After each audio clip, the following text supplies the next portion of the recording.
Selamat pagi jemaat Tuhan, tema kita hari ini adalah bersedia diganggu. Markus 10 ayat yang 46 sampai yang ke-52. Kisah Yesus menyembuhkan Bartimeus. Saudara-saudara, seringkali kita berpikir bahwa gangguan adalah sesuatu yang harus kita hindari. Kita suka hidup yang teratur, rencana yang berjalan sesuai jadwal, dan pelayanan yang berjalan sesuai dengan program yang kita mau. Tetapi jika kita melihat Yesus dan kehidupannya, kita menemukan sesuatu yang menarik. Yesus seringkali melakukan mujizat justru ketika ia bersedia untuk diganggu. Ketika Yesus berjalan keluar dari Yerikho, ada seorang pengemis buta bernama Bartimeus yang berteriak, "Yesus anak Daud, kasihanilah aku." Yesus! Ya, Yesus!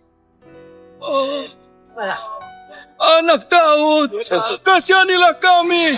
Orang banyak mencoba menyuruh dia diam. Dalam pandangan mereka, Bartimeus hanyalah gangguan di tengah perjalanan Yesus. Tetapi Yesus tidak melihatnya sebagai gangguan. Alkitab berkata, Yesus berhenti. Coba kita bayangkan. Di tengah kerumunan, di tengah perjalanan yang penting, Yesus berhenti karena ada satu orang yang berseru meminta tolong. Nah, di sini kita belajar satu prinsip rohani. Bagi manusia, orang yang membutuhkan sering dianggap gangguan. Tetapi bagi Yesus, mereka adalah kesempatan untuk menyatakan kasih Tuhan. Jemaat Tuhan, seringkali hidup kita juga begitu. Ada orang yang datang curhat ketika kita sedang sibuk.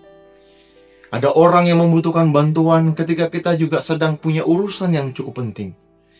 Ada pelayanan yang muncul ketika kita sudah lelah dengan berbagai macam kegiatan sepanjang hari.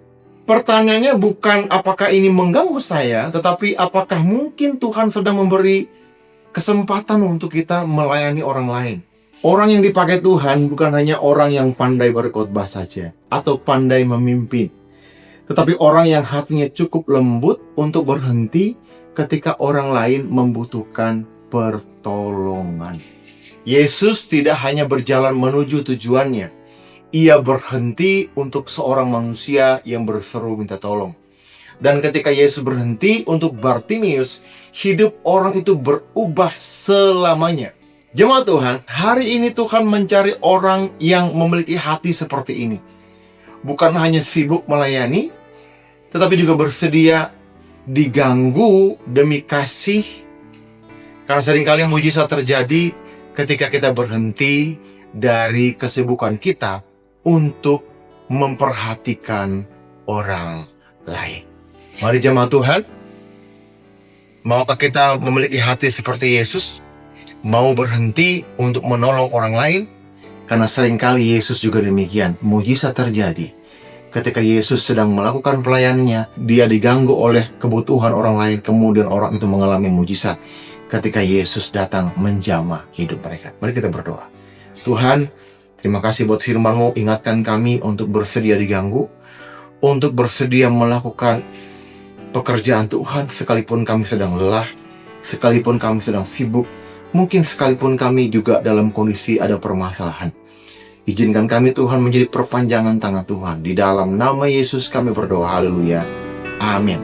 Tuhan memberkati kita semua.